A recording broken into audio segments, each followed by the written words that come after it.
I don't know what it was about her kitchen that made it feel different at night.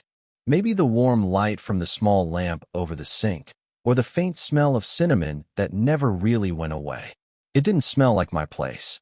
It smelled settled, lived in. I was supposed to be here for 10 minutes. Pick up the charger I'd left last weekend when I crashed at Jake's. He wasn't home, but his mom had answered the door with that calm smile she always had. The one that made you feel like you'd been expected even if you hadn't called first. Come in.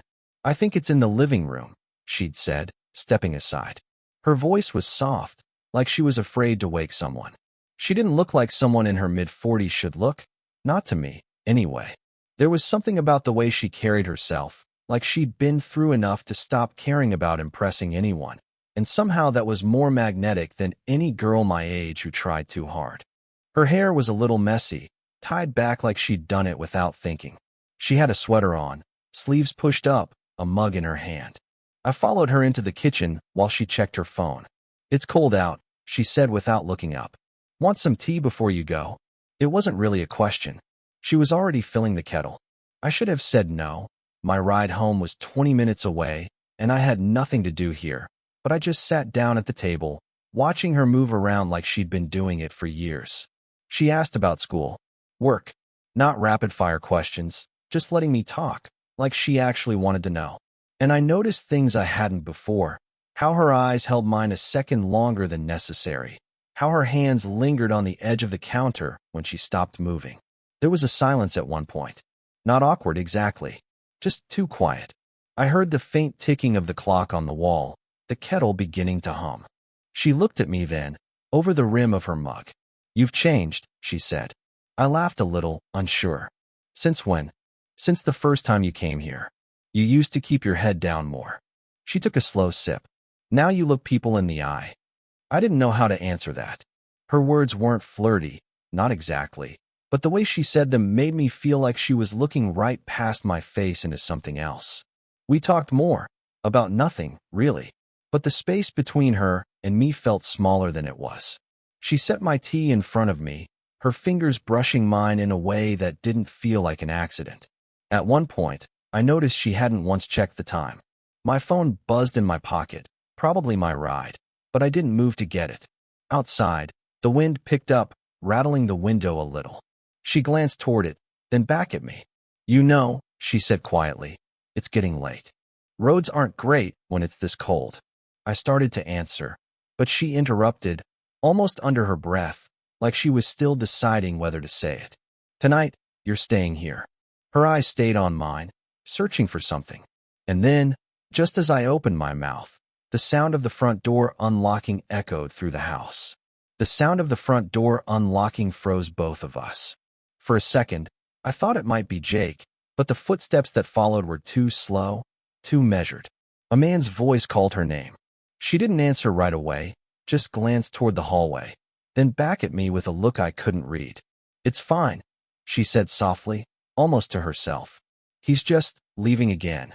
The man who stepped into the kitchen was tall, maybe in his 50s, wearing a coat he didn't take off. He barely looked at me before asking if she'd fed the dog. His tone wasn't unkind, but it was distant, like they were two strangers sharing the same roof. She nodded. He grabbed a set of keys off the counter and left without touching her, without even saying goodbye. The door closed. Silence again. I wanted to ask, but I didn't. Instead, she sat down across from me and wrapped her hands around her mug. "We were together a long time before Jake was born," she said, eyes on the steam. "People change. You don't notice until it's too late." Her words hung there, heavy. I didn't know if she meant to tell me that, or if it just slipped out. "I've never really been in anything like that," I admitted. "A couple of short things, but nothing that felt like it mattered." She smiled faintly, though it didn't reach her eyes. "It matters when it costs you something." I didn't say it, but I wondered what she'd lost, and whether she thought it was gone for good. The kettle had cooled, our tea was lukewarm, and still neither of us moved. I kept thinking about how her husband hadn't even noticed me enough to ask who I was. Thinking about how she'd looked at me before saying I should stay. It was stupid, dangerous even, to let my mind go there. She was my friend's mom. She had a whole life I barely understood. But I couldn't ignore the pull. The way her presence felt different from anyone else's. I used to paint, she said suddenly. Before, well, before everything turned into paying bills and keeping the house from falling apart. I glanced at her hands, imagining them covered in color instead of holding a chipped mug. Do you miss it? Her gaze lifted, meeting mine like she'd been waiting for the question. Every day. There was something in the way she said it that made my chest tighten. The wind outside rattled the window again, and she shivered. Without thinking, I reached over and covered her hand with mine. Warmth spread between us, and she didn't pull away. For a long moment, neither of us spoke. It wasn't the kind of touch you could explain away later.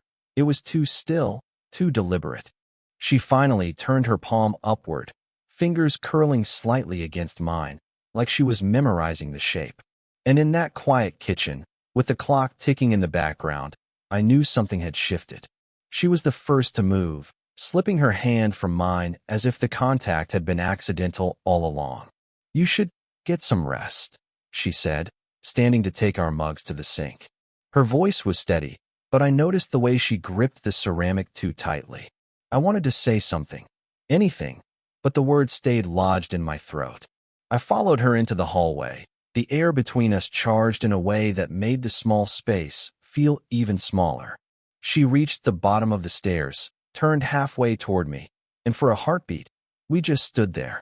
Her hair had come loose, a few strands framing her face. I could smell the faint trace of whatever shampoo she used, clean and warm. She was close enough that if I leaned forward just a little, a sharp knock at the front door snapped us both out of it. She blinked, stepped back. Stay here, she whispered. From where I stood, I could hear the conversation, but not every word. A younger voice, female, fast and breathless. Then hers, lower, cautious. The door shut, and she returned with her coat already on. That was a neighbor, she said quickly. Something about her car. I'll be back in a bit. She didn't wait for my answer before disappearing into the night. I paced the living room, glancing at the clock, wondering why my chest felt tight. When she finally came back, her cheeks were flushed from the cold. You're still up, she said. You didn't say how long you'd be gone. That made her pause. She hung her coat, eyes darting to mine. I didn't think you'd notice. I stepped closer, not even meaning to. I notice. She looked at me then, really looked, and something in her expression shifted. A softness, but also something heavier. This can't. She stopped herself, biting her lip. You're too young, and you're you, I finished. Silence. I don't know which of us moved first, but the space between us closed until I could feel the heat of her breath. My hand lifted, almost touching her cheek. The upstairs floor creaked. We both froze, eyes snapping upward. Jake's voice called down, groggy, asking if she'd seen his phone charger. Her gaze locked with mine, sharp now, urgent. Go to the guest room. Now. I slipped down the hall as she answered him, her voice suddenly casual. The sound of their footsteps faded upstairs, and I leaned against the closed guest room door, heart pounding. Somehow, even with that interruption, I couldn't shake the feeling we'd just crossed an invisible line, and there was no going back. The storm came in faster than the forecast predicted. By midnight, rain slapped against the windows, and the wind made the old house creak like it was shifting in its sleep. I was in the guest room, lying awake, listening. At first it was just the storm, but then I heard footsteps. Light, barefoot, a knock. When I opened the door, she was there, sweater sleeves pulled over her hands. Power's out, she said softly. I don't like the dark when it's this quiet. Her hair was loose now, falling over her shoulders, and in the dim glow from the streetlight outside, her eyes looked darker. You want me to stay with you? I asked. She hesitated, just long enough for me to know she'd thought about saying no. Just for a bit. Her bedroom smelled faintly of vanilla and rain-damp air. I sat on the edge of the bed while she lit a candle on the nightstand. The flicker threw shadows across her face, making every expression look deeper, more unguarded. We talked in low voices, about small things at first. The storm, how the house was built before she was born. Then it drifted, unplanned, to bigger things. You know, when Jake brought you over that first time, she said, I thought you were quiet because you were shy. But now I think Maybe you were just watching. I was. Her eyes held mine for a long moment, searching. Why? I could have lied. Could have laughed it off. Instead, the words slipped out before I could stop them. Because you were different from anyone I'd met. You noticed things about people. About me. Something flickered across her face. Pleasure, guilt, both. Then her phone buzzed on the nightstand. She glanced at it, and for a fraction of a second, I saw the name on the screen. It was a man's name, not her husband's. Who's that? I asked before I could think better of it. Her head tilted, surprised by the edge in my voice. No one you need to worry about. Feels like I already am. She set the phone down slowly, studying me. Are you jealous? I should have denied it. But the truth was already burning in my chest. Yeah, I guess I am. The storm groaned against the walls, and for a moment neither of us moved. Then she leaned forward, elbows on her knees, closing the gap between us until I could feel the heat radiating off her. You shouldn't be, she whispered. We shouldn't be anything. But we are. The candlelight flickered, casting her in gold. Her breath hitched just slightly, and she didn't look away. We were inches apart now, one movement away from something that couldn't be undone. And then, somewhere down the hall, a door slammed. The slam of the door cut through the storm like a gunshot. We both froze, eyes darting toward the sound. Her shoulders stiffened, and she was on her feet before I could ask. I followed her into the hall, the candle flickering between us. Jake, she called. No answer. We moved toward the living room, and that's when I saw it, the wet footprints on the hardwood. Not hers. Not mine. She went to the front door. It was shut, locked. But her face changed when she turned back. The side door, she whispered. It doesn't always latch. A thought hit me hard enough to make my chest tighten. You think someone was in here? She didn't answer. Instead, she went to the kitchen, grabbed her phone, and scrolled. I stepped closer and saw it. A new text from an unknown number. Does Jake know? Her hand trembled slightly before she set the phone down. My mind raced. You think someone saw us? Her jaw clenched. Or heard us? The idea lodged in my throat like a stone. Until now, everything had existed in this strange, suspended bubble. Secret glances, quiet touches, but the bubble was gone. Someone out there knew. I should go, I said, though the thought of leaving felt like tearing something out of myself. Her eyes shot to mine. No, it wasn't loud, but it was fierce. If you leave now, it'll look worse. Worse to who? She didn't answer right away, just moved past me to check the side door. Her sweater brushed my arm, and even that brief contact sent a jolt through me. When she came back, she was pale. The latch was open. We stood there, the sound of rain hammering the roof, both knowing this wasn't just about someone being in the house. This was about someone knowing something that could ruin both of us. Finally, she said, there's something I didn't tell you. I waited. My husband. He's been gone more than he's been here lately. And not just for work. He knows things. About people. He keeps tabs. It's how he's always been. The air in the room thickened. You think it was him? Her silence was all the answer I needed. I stepped closer, my voice low. Then what do we do? She looked at me. Really looked, like she was trying to memorize me. We stop. Before this gets worse. But the way her voice caught, the way her hands twisted together, told me she didn't want to. I reached out, my fingers brushing hers, and she didn't pull away. Her breath was unsteady. This is a mistake. Then why are you still here? I asked. Her lips parted, but before she could answer, her phone lit up again, this time with a picture. It was us. In the kitchen, my hand on hers. She stared at the phone like it might explode. The rain outside roared in the gutters, filling the silence between us. I stepped closer, trying to see her face. We can fix this, I said, even though I didn't know if it was true. She shook her head slowly, eyes still locked on the screen. No. Once something like this exists, it's already out of your hands. I felt the words settle in my stomach like lead. Then we tell him before he uses it. Her gaze lifted, sharp. Tell him? You think that ends with him just letting it go? He's your husband. She let out a bitter laugh, short and humorless. Exactly. The candle's flame flickered wildly in the draft, stretching shadows across her face. I wanted to reach for her, to anchor her in the middle of all this. but she was pacing now, rubbing her arms.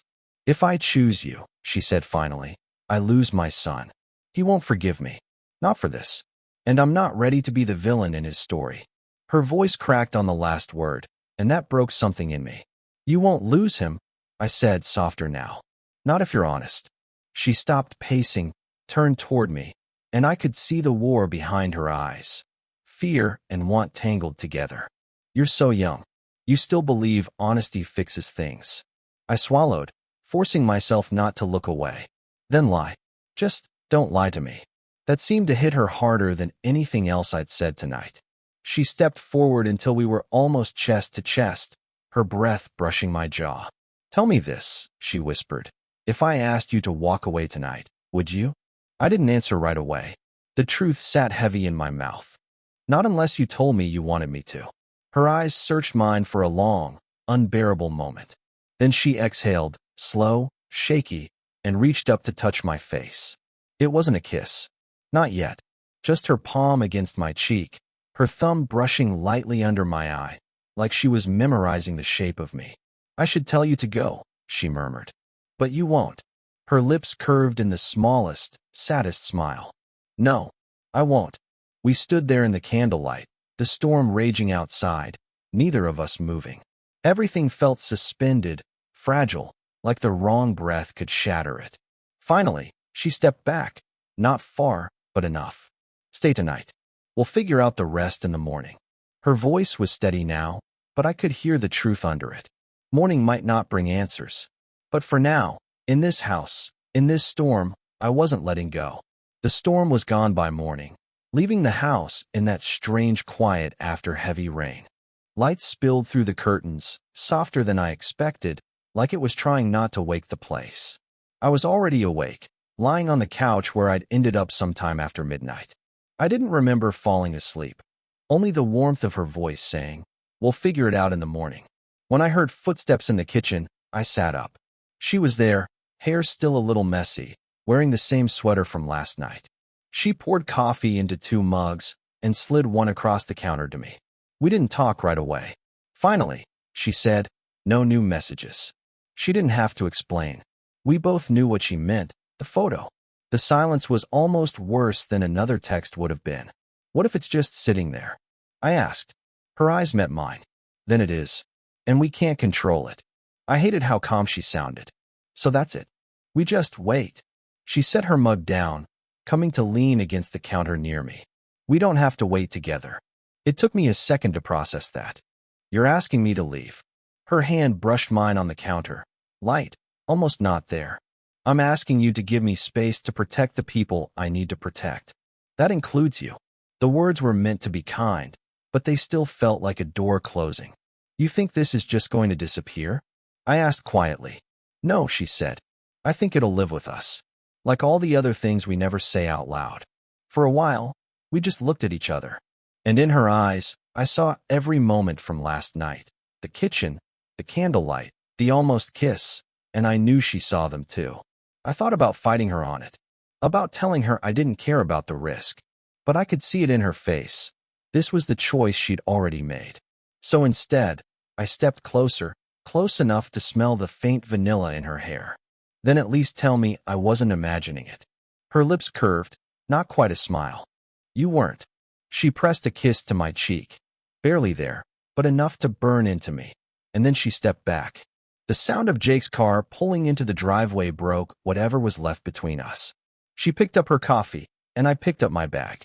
When I reached the door, she said softly, "Take care of yourself." I looked back once.